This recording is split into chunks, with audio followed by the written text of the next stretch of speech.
Hello there everybody, WhatCulture Wrestling's Adam Cleary here. Yes, I know I look really smart. We're going out later, I mentioned it in another video. Anyway, we are really in tune, honest with you guys as fans, and we listen to what you're saying. And coming out of the Royal Rumble, everybody seemed to have the same question. I mean, we did as well. And that question was, what the was going on with that Nia Jax thing?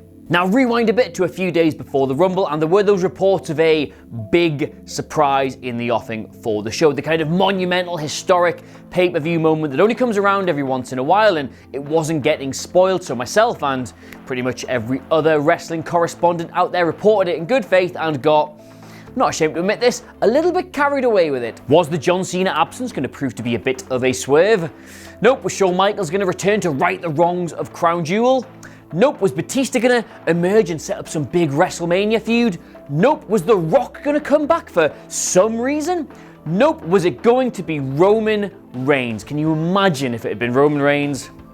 No, it wasn't any of that, was it? In the end, the biggest shock of the entire night was that R-Truth entered at the number 30 spot, as we expected, but then he was blindsided by Nia Jax, who threw him into the thing, beat the snot out of him, took his spot in the match, and became only the 4th ever woman to enter a Royal Rumble. You remember, she threw out Mustafa Ali, and then they kicked her a bit, didn't they? And then they RKO'd her, and then they got rid of her.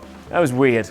Just want to say, actually, first and foremost, congratulations to Nia Jax for that. Not only is she the 4th woman to ever enter the Men's Royal Rumble, she becomes the first person in history to enter both the Men's and the Women's Royal Rumble on the same night. No matter what you think of it, no matter what happens after this, she goes down in history for doing that. Now, all that to one side, the actual moment itself was a bit...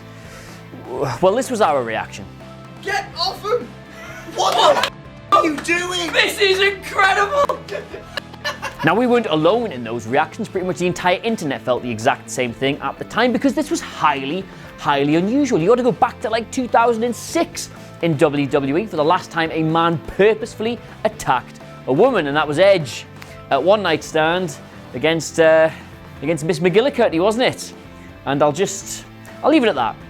Now, of course, as you remember, Nia was promptly eliminated by all of the lads, and we all just sort of sat there, just sort of scratching our heads a bit, going, did that really happen? Did we actually see that? That was the first slice of genuine intergender wrestling in WWE for a very long time, and thus that must mean something, right?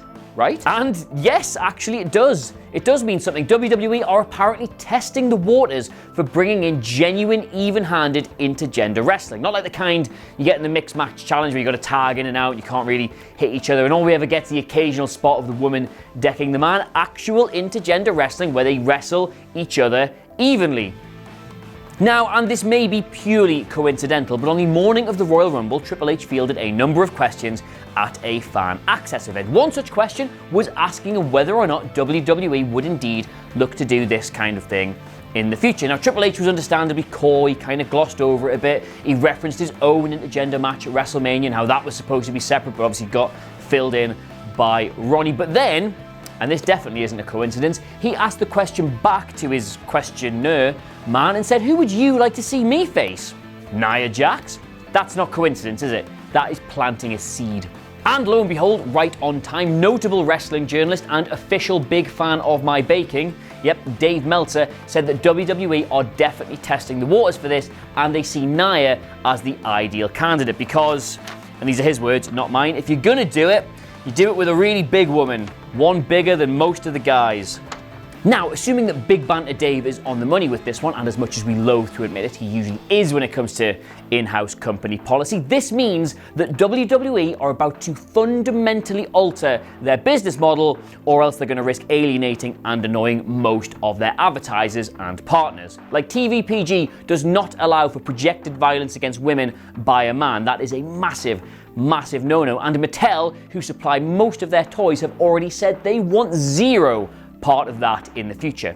Now, admittedly, this could have all just been a coincidence. They might have been punishment booking Nia for her perceived transgressions backstage. We do hear reports that she's not overly popular with the writing staff, but 24 hours later, goes and does it again, doesn't she? She cuts Dean Ambrose off in the middle of his promo, and then when there's a bit of toing and froing, she attacks him from behind, and even more throws him out of the ring. That was weird. Now at this point I'm just going to quickly stop here because every time I've ever broached the concept of intergender wrestling in other videos, your boyfriend and all of his mates have piled into the comments and gotten really angry about the idea that a wrestling company might want to present men and women as equals. Because they're not equals physically, it's PC nonsense, wow. And just to that, I'll just quickly say this, right? The thing you have to keep in mind at all times, right, is that wrestling isn't real. They just did Finn Bálor versus Brock Lesnar where the entire premise of the match was, oh my god, how will Finn Bálor overcome the daunting physical difference between himself and his opponent? And that was really good. That's a good way you can do matches. So if you can watch that and find it believable, then Ember Moon versus Baron Corbin shouldn't upset you. Plus, you also tend to find that people that get really gotten to over intergender wrestling don't actually attend many indie shows, because if they did, they would know it's actually quite common in other promotions, and it's usually, not always, but usually pretty good. I could name you 3 or 4 matches off the top of my head in Defiant that have been men versus women and have been class. But that's the thing, isn't it? That's an independent wrestling show, not a TV PG sports entertainment product. And if I'm totally honest, whisper it, I don't actually think intergender wrestling would be really all that good on WWE's programming. At the minute, network specials, yes, absolutely, do a tournament of it. IMHO, Facebook stuff, the mixed match stuff, yes, I think it works there, but on telly, when they've got so many shareholders and people to keep happy, I'll just say it, I don't trust them to do it well. Because knowing WWE, any attempt to present both genders divisions as equal will only end up getting booked in a way that makes one look considerably better than the other. Like Raw and SmackDown are meant to be on an even footing, and look what they did at Survivor Series. Plus, I mean, like, actually think about this. Why would WWE take their biggest, most important, most popular division that is full of their most over, most talented stars and has all of the best stories, and then end up polluting it with a load of guys? Like, the women already have the man. What do they need the men for? But yes, anyway, bottom line here, the reason Nia Jax is going around attacking loads of men is because WWE want to bring back intergender wrestling in all of its glory. So we'll see how that goes, won't we? Anyway, let us know what you make of all this by leaving a comment below. Of course, don't forget to like, share, and subscribe. In the meantime, though, thank you very much for watching. I have, of course, been Adam Cleary. I'll see you soon. Yes, I will. Goodbye.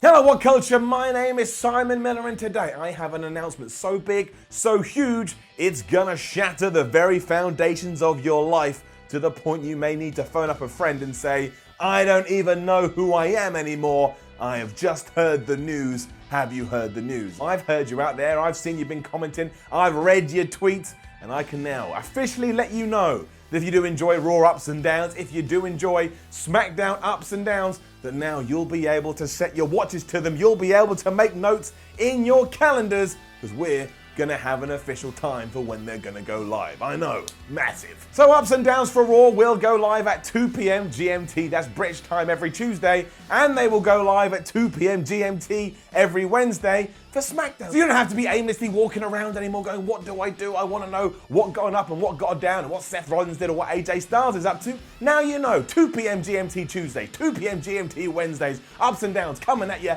in the face. I realise what I just said, retract that, keep moving on, and I hope to see you there soon. And I hope that we build an audience so big that if I ever wanted to march an army anywhere in the world, I could, and we'd call it the Ups and Downs Army, because I haven't come up with a better name.